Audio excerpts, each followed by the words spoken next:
रसायन विज्ञान परमाणु एवं अणु चैप्टर में।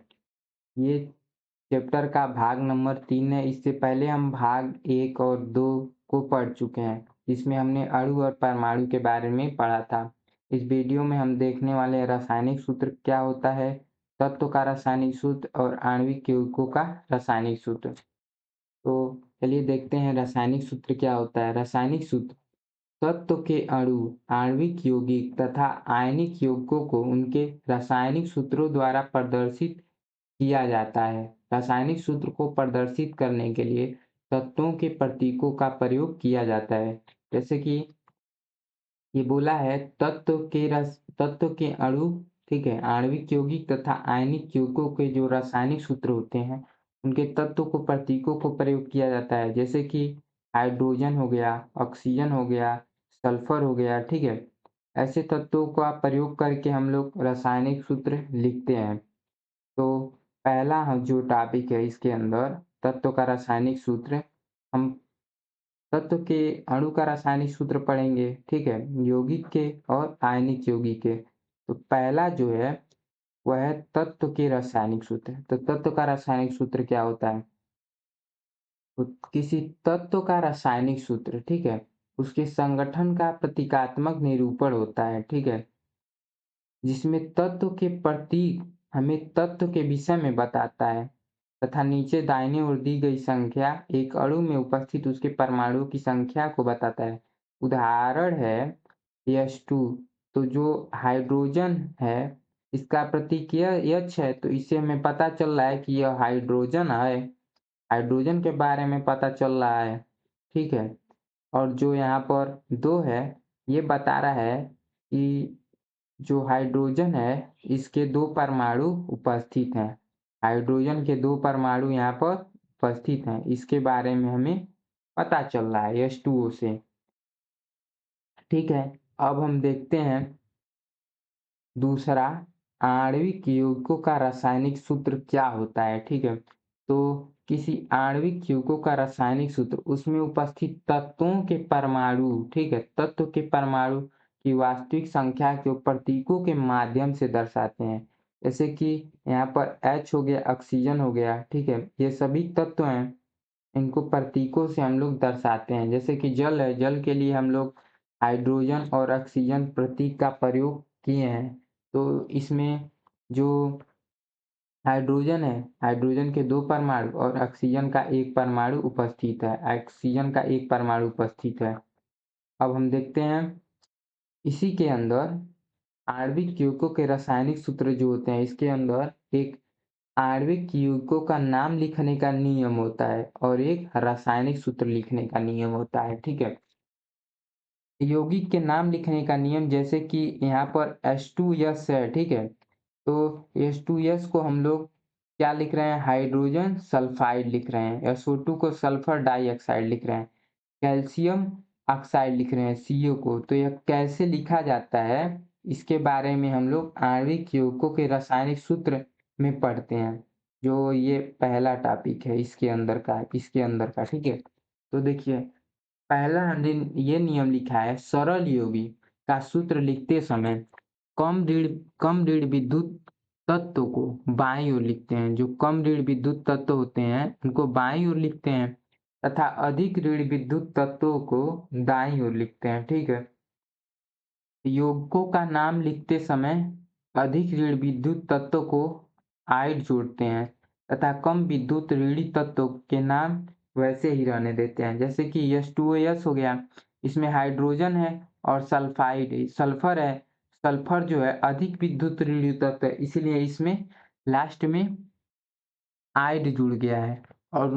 और हाइड्रोजन कम ऋण विद्युत तत्व है, इसलिए इसमें क्या हो गया है, बस इसका सामान्य नाम लिख दिए हैं। उसी प्रकार सल्फर है, तो सल्फर जो है कम ऋण विद्युत तत्व है, तो इसे हम लोग बाएं ओर लिखे हैं। और जो ऑक्सीजन है ये अधिक विद्युत ऋणी तत्व है, इसीलिए हम लोग इसे दाएं ओर लिखे हैं। इसीलिए हम ऑक्सीजन ऋण विद्युत तत्व अधिक होने के कारण इसमें हम लोग आइड जोड़ दिए हैं, जैसे कि सल्फर डाइऑक्साइड।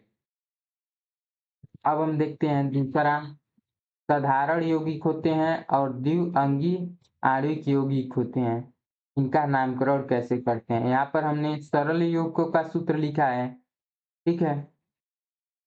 और यहाँ पर हम लोग देखते हैं जो द्विअंगी आणविक यौगिक होते हैं उनका कैसे नाम लिखते हैं। देखिए, जो यौगिक जो होते हैं दो भिन्न भिन्न तत्वों से बने होते हैं द्विअंगी यौगिक कहलाते हैं। जो तत्व होते हैं दो भिन्न भिन्न जो यौगिक जो भिन्न भिन्न तत्वों से बने होते हैं उन्हें द्विअंगी कहते हैं। जैसे कि CO हो गया, CO2 हो गया, CH4 हो गया, इसमें दो भिन्न भिन्न तत्व हैं। अब इसी दो अंगिक यौगिक का तत्व का नाम यौगिक का नामकरण हम कैसे करते हैं। हम तत्व तो बोल दे रहे हैं लेकिन ये यौगिक है, यौगिक का नामकरण कैसे करते हैं। तो देखिए, जब यौगिक में किसी तत्व के एक से अधिक परमाणु होते हैं तो उनकी संख्या को दर्शाने के लिए पूर्व लगन मोनो, डाई, ट्राई, टेट्रा, पेंट्रा इत्यादि का प्रयोग करते हैं। तो अब देखिए, जैसे कि हमने लिखा है CO2 लिखा है, ऑक्सीजन का एक परमाणु, इसमें सल्फर डाइऑक्साइड यानी इसमें ऑक्सीजन का 2 परमाणु, इसमें क्लोरीन का 3 परमाणु, इसमें क्लोरीन का 4 परमाणु, इसमें क्लोरीन का 5 परमाणु है। तो जैसे कि यहाँ पर देखिए ऑक्सीजन का एक ही परमाणु है इसलिए यहाँ पर मोनो का प्रयोग किया गया है। मोनो का प्रयोग, यहाँ पर ऑक्सीजन का 2 परमाणु इसलिए इसे डाई का प्रयोग किया गया है।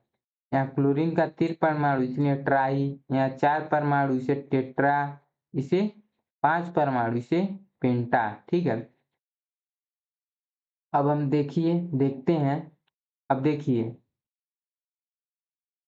दूसरा है जो द्विअंगी आणविक यौगिक का कार्बन तथा ऑक्सीजन अभिक्रिया करके CO तथा CO2 द्विअंगी यौगिक बनाते हैं।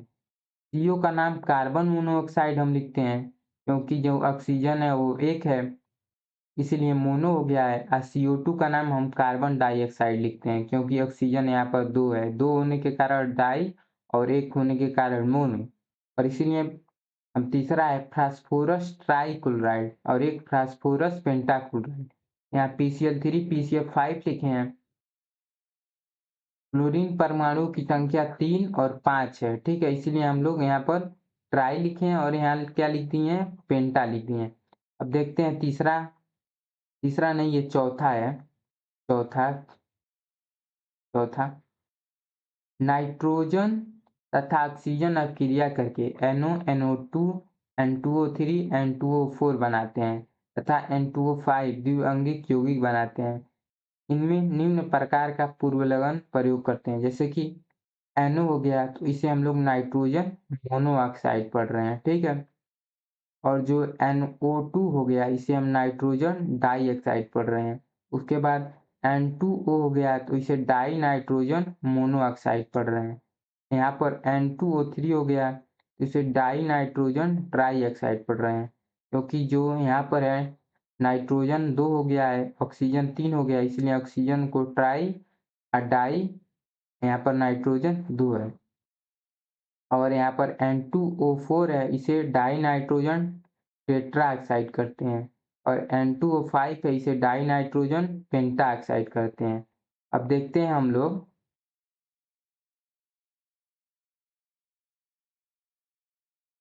5वां टॉपिक है। 5वां टॉपिक ये है, ये बता रहा है बहुत से द्विअंगिक यौगिक को वैज्ञानिक नाम की अपेक्षा सामान्य नामों से अच्छे से जाना जाता है। जैसे उदाहरण हमने लिखा है H2O। H2O जिसका नाम वैज्ञानिक नाम है, ठीक है, di di hydrogen monoxide. Di मतलब कि हाइड्रोजन के 2 परमाणु हैं, ऑक्सीजन का 1 है, इसे हम लोग डाई हाइड्रोजन, ठीक है, डाई हाइड्रोजन के सामान्य नाम से हम लोग डाई हाइड्रोजन पढ़ते हैं। Die hydrogen monoxide, monoxide. लेकिन इसके बजाय हम लोग इसे पढ़ने के बजाय इसे हम लोग जल के नाम से जानते हैं, ठीक है, जल के नाम से जानते हैं। इसी प्रकार एक और तत्व है जैसे कि NH3 है, ठीक है, इसका नाम है नाइट्रोजन है। N से नाइट्रोजन, नाइट्रोजन, और यहाँ पर 3 हाइड्रोजन है तो इसे हम लोग लिखेंगे ट्राई हाइड्रोजन, ट्राई हाइड्रोजन लिख देंगे, ठीक है। अरे बार-बार यार ट्राई हाइड्रोजन हम लिख देंगे, ठीक है?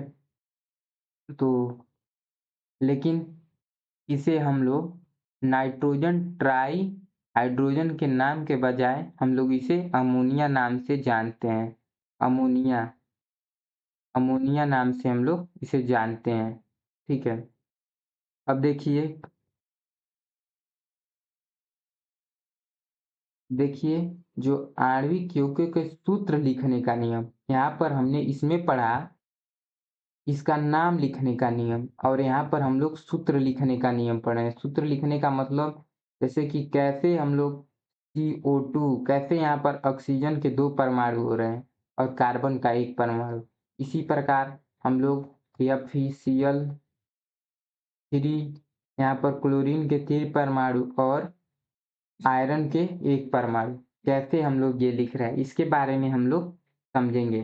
जैसे फार्मूला नहीं होता है कुछ, जैसे कि एक हो गया CuCl2 तो अब हम ये पूछ रहे हैं, आप हमें बताइए यहाँ पर कॉपर का 1 परमाणु है, ठीक है? और क्लोरीन का 2 परमाणु है, ऐसा क्यों? तो इसे जानने के लिए हम रासायनिक सूत्र यौगिक का कैसे लिखते हैं, इसके बारे में हम लोगों को जानना पड़ेगा। देखिए भिन्न-भिन्न आणविक यौगिकों के सूत्र उसके तत्व की संयोजकता की सहायता से लिखते हैं। जो भी आणविक यौगिक होते हैं, उनका रासायनिक सूत्र लिखने के लिए हम लोग उसकी संयोजकता का प्रयोग करते हैं। जिन यौगिकों में धातु की संयोजकता निम्न होती है, ठीक है? जिन यौगिकों में धातु की निम्न संयोजकता प्रदर्शित करती है, उन यौगिकों को उस हम लोग लगाते हैं, जिसकी निम्न संयोजकता हो। ठीक, निम्न संयोजकता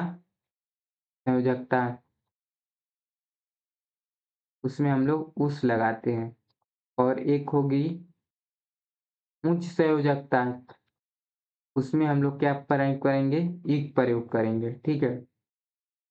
तब देखिए जैसे कॉपर की संयोजकता 1 और 2 होती है, तो एक हम लोग लिखेंगे क्यूप्रस क्लोराइड, इसे हम लोग पढ़ेंगे क्यूप्रस क्लोराइड। तो जो क्यूप्रस है, इसकी संयोजकता 1 है, इसलिए इसमें उस का प्रयोग हो रहा है। और दूसरा है उदाहरण CuCl2 जिसे हम लोग क्यूप्रिक क्लोराइड कहते हैं। तो इसमें CuCl2 है, इसकी संयोजकता 1 है, ठीक है? और क्लोरीन की संयोजकता 2 है, इसीलिए यहाँ पर जो कॉपर की संयोजकता यहाँ पर 2 हो जा रही है, तो इसीलिए हम लोग ईक प्रयोग कर रहे हैं और इसकी एक संयोजकता होने के कारण उस प्रयोग कर रहे हैं।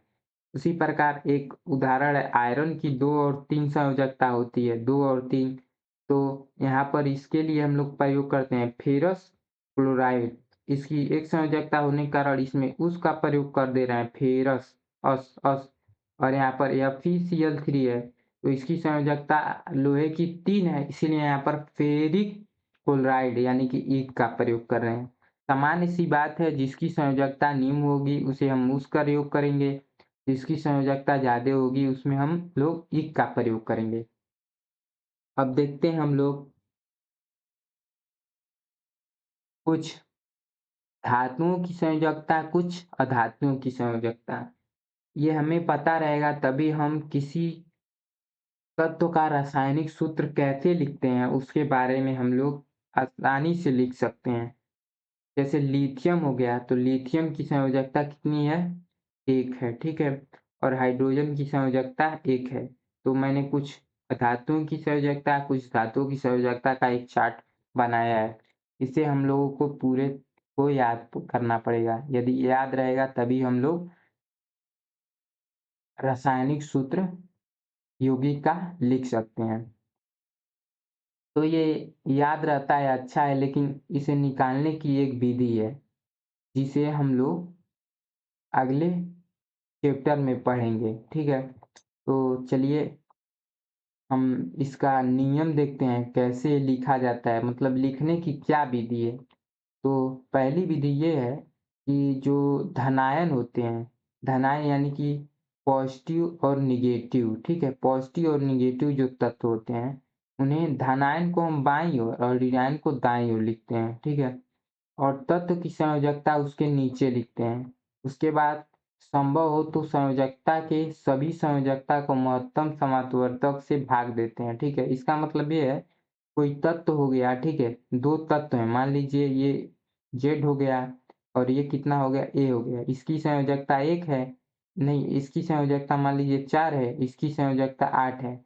तो महत्तम समापवर्तक यानी कि इससे भाग देना है और इससे भाग देकर इसे छोटे रूप में कर लेना है, 4 दूनी 8 तो इसकी संयोजकता 1 और 2 निकल कर आ जाएगी, ठीक है? तो वही कर रहा है महत्तम समापवर्तक से भाग दीजिए। अब देखते हैं हम लोग चौथा है विकर्ण नियम की सहायता से संयोजकताओं को परस्पर बदल देते हैं। तो जैसे कि हम लोग लिखे हैं हाइड्रोजन सल्फर, ठीक है? तो यहाँ पर हम इसे लिखते हैं H और S लिखते हैं। पहले धनायन को बाईं ओर और अधात्विक जो ऋणायन है उसे दाईं ओर लिखते हैं, ठीक है? तो H की संयोजकता हम लोग 1 जानते हैं और सल्फर की संयोजकता 2 होती है। यहाँ पर ग्राफ में जो मैंने बनाया इसमें दिया है, देखिए सल्फर की संयोजकता 2, 4 और 6 होती है। तो हम सबसे पहले 2 वाला समझ लेते हैं। तो सल्फर की संयोजकता 2 है, तो इसीलिए हम लोग इसे लिख रहे हैं H2S, ठीक है? इससे मतलब विकर्ण नियम से सल्फर की संयोजकता हाइड्रोजन के पास और जो हाइड्रोजन की संयोजकता है वो सल्फर के पास जा रही है, तो H2S बन रहा है। उसके बाद है एक उदाहरण, तो पहला उदाहरण था, ये दूसरा उदाहरण है, ठीक है? दूसरा उदाहरण ये बोल रहा है कार्बन तथा ऑक्सीजन मिलकर CO2 बनाते हैं। कैसे बनाते हैं? कैसे CO2 बन रहा है? क्यों नहीं CO3 बन रहा है? क्यों नहीं CO5 बन रहा है? क्यों CO2 ही बस बन रहा है? तो अब इसे समझिए। ऐसे अब सबसे पहले हम लोग उसके जो भाग ले रहे हैं तत्व उनको हम लोग लिखेंगे, ठीक है? उसके नीचे उसकी संयोजकता लिख देंगे। तो कार्बन की संयोजकता 4 है, यहाँ पर हमने लिखा है कार्बन की संयोजकता 4 है और ऑक्सीजन की संयोजकता 2 है, यहाँ पर ऑक्सीजन की संयोजकता 2 है। तो अब ऑक्सीजन की संयोजकता 2 लिख दे रहे हैं, ठीक है? तो अब इसे सरल अनुपात में हम लोग यहाँ पर दिया है यदि संभव हो तो संयोजकताओं को महत्तम समापवर्तक में भाग देते हैं। तो भाग दे रहे हैं 2 एकम 2 और 2 दूनी 4 हो जा रहा है। तो अब इसी के आधार पर हम तिरछा विकर्ण नियम से ऑक्सीजन की संयोजकता कार्बन के पास और कार्बन की संयोजकता ऑक्सीजन के पास, तो CO2 हम लोग लिख दे रहे हैं, ठीक है? उसके बाद उदाहरण है, एक उदाहरण नंबर 1 है, ठीक है? इसमें दिया है कार्बन की संयोजकता 4 है, इसके क्लोराइड का सूत्र लिखिए। तो हम लोग हल करते हैं, जैसे कि यहाँ पर दिया है कार्बन और क्लोराइड यानी कि Cl, ठीक है? इस कार्बन की संयोजकता 4 है, क्लोरीन की संयोजकता कितनी है? ठीक है? इसके बारे में हम लोगों को पता करना है। क्लोरीन कि मतलब कार्बन की संयोजकता 4 है, इसके क्लोराइड का सूत्र बताइए, ठीक है? तो देखिए कार्बन की संयोजकता 4 है और हम क्लोरीन की संयोजकता 1 जानते हैं। तो इस तत्व को हम लोग, इस यौगिक को हम लोग लिख देंगे CCl4, CCl4 क्योंकि कार्बन की संयोजकता विकर्ण नियम से 1 हो जाएगी, ठीक है? और क्लोरीन की संयोजकता 4 हो जाएगी। अब हम देखते हैं क्वेश्चन नंबर 2। तो क्वेश्चन नंबर 2 ये है, एक तत्व Z का ऑक्साइड ZO3 है, ठीक है? तो Z की संयोजकता ज्ञात कीजिए। पहला है और दूसरा क्वेश्चन है Z के सल्फाइड का सूत्र लिखिए। तो पहला क्वेश्चन ये है, ठीक है? Z की संयोजकता, Z की संयोजकता, Z की संयोजकता जो है 1 इंटू ये है, ठीक है? उसके बाद ऑक्सीजन की संयोजकता हम लोग लिखते हैं, ऑक्सीजन की संयोजकता, ऑक्सीजन की संयोजकता जो है वह कितनी है? 2। ऑक्सीजन की संयोजकता 2 हम लोग जानते हैं और ऑक्सीजन के कितने परमाणु हैं? 3 है, इसलिए ऑक्सीजन की संयोजकता 6 हो जाएगी। और हम लोग ये जानते हैं जो धातु की संयोजकता होती है, धातु की संयोजकता जितनी होती है, ठीक है?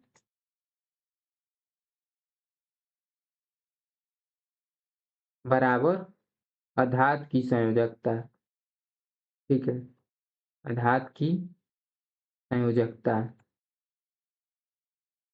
अधात की संयोजकता के बराबर होती है। तो धात की संयोजकता कितनी हो जाएगी? धात की संयोजकता जो है 1 इंटू ए है और अधात की संयोजकता कितनी है? 6 है। तो ए की संयोजकता हमें निकल जाएगी यहाँ पर कितना? 6, यानी कि जेड की जो संयोजकता है, जेड की संयोजकता,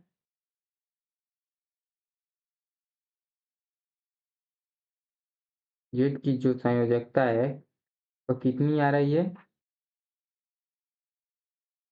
6 आ रही है। और दूसरा क्वेश्चन ये है, जेड के सल्फाइड का सूत्र लिखिए, यानी कि एक जेड है और एक यस है, तो इसकी संयोजकता लिखनी है। तो जेड की संयोजकता हम लोग जान गए हैं 6 है, ठीक है। और सल्फर है की संयोजकता भी हम लोग यहाँ से देख लेते हैं ग्राफ में। तो ग्राफ में हमने सल्फर की संयोजकता कितना लिखा है? 2 लिखा है, 4 लिखा है और 6 लिखा है, ठीक है। तो हम लोग ये 2 का, 4 का, 6 का प्रयोग करके हम लोग 3 सूत्र लिख सकते हैं। तो चलिए पहला लिखते हैं। पहला, सल्फर का 2 दिया है तो 2 एकम 2 और 2 तिहाइयाँ 6 हो जाएगा, ठीक है। तो इसकी संयोजकता कितनी होगी? ZS3 हो जाएगी, ठीक है। अब इसी प्रकार हम लोग इसमें ZS लिखे हैं, इसकी संयोजकता यदि हम लोग 4 प्रयोग कर लें, इसकी संयोजकता 6 प्रयोग कर लें, ठीक है। जैसे कि उदाहरण में दिया, यहाँ पर ग्राफ में दिया है 2 और 4 और 6, तो हम ये जब 4 प्रयोग कर रहे हैं सल्फर की संयोजकता, तो 2 हो जाएगा, यहाँ पर कितना हो जाएगा? 3 हो जाएगा। तो इससे बनेगा क्या? Z2S3 बन जाएगा, ये यौगिक बन जाएगा और यहाँ पर ZS3 बन जाएगा, ठीक है। तो हमने उदाहरण नंबर 2 कर लिया। अब हम देखते हैं उदाहरण नंबर 4। उदाहरण नंबर 4 उदाहरण नंबर 1 की तरह है। तो इसमें क्या कह रहा है? कह रहा है कि एक तत्व ए के ऑक्साइड का सूत्र A2O5 है। तत्व ए की संयोजकता, तत्व ए की संयोजकता, तो हम लिखेंगे ए की संयोजकता,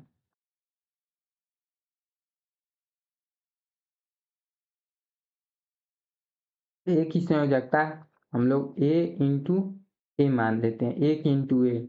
1 इंटू ए नहीं मानेंगे, देखिए, क्योंकि जो ए है उसकी परमाणुओं की संख्या 2 है, लेकिन हमें इसकी ए की संयोजकता नहीं पता है, इसीलिए यहाँ पर हम लोग 2 मानेंगे, क्योंकि 2 परमाणु हैं। अब पिछले वाले क्वेश्चन में जो जेड था उसका 1 परमाणु था, इसलिए हमने 1 माना है।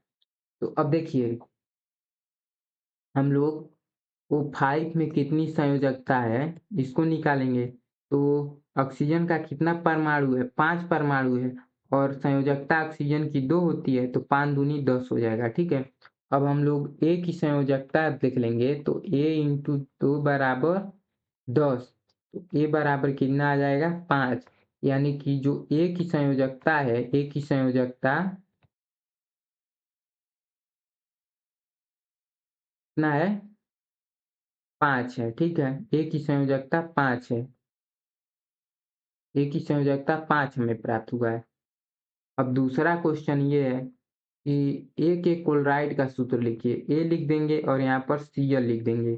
तो ए जो है इसकी संयोजकता हम लोगों ने 5 निकाली है और क्लोरीन की संयोजकता हम लोग 1 जानते हैं, तो ए हो जाएगा। उसके बाद क्लोरीन, ये क्या ना हो जाएगा? 5 हो जाएगा, ठीक है। अब देखिए, देखिए इससे हम लोग ACl5 बना लिए, ठीक है, संयोजकता पता चलने पर। तो इस टॉपिक में हमने देखा कि आणविक यौगिकों का रासायनिक सूत्र लिखने का नियम तथा उनके नाम लिखने का नियम। तो इसके आधार पर हमने कुछ उदाहरण को भी हल किया और कुछ प्रश्न को भी हल किया, उदाहरण और कुछ प्रश्नों को भी हल किया। तो अब हम अगले लेक्चर में पढ़ेंगे आयनिक यौगिकों का रासायनिक सूत्र, तथा जो हमने पढ़ाया है आणविक यौगिकों का रासायनिक सूत्र उदाहरण बताया है, इस टॉपिक पर आप लोग अपने बुक से कुछ क्वेश्चन को ज़रूर हल करें। नहीं तो मैं एनसीईआरटी का जब सॉल्यूशन कराऊँगा, एनसीईआरटी का, तो उसमें इस टॉपिक को और इस टॉपिक से जितने भी सवाल होंगे उनको मैं एनसीईआरटी सॉल्यूशन में कराऊंगा। तो चलिए मिलते हैं अगले लेक्चर में। आयनिक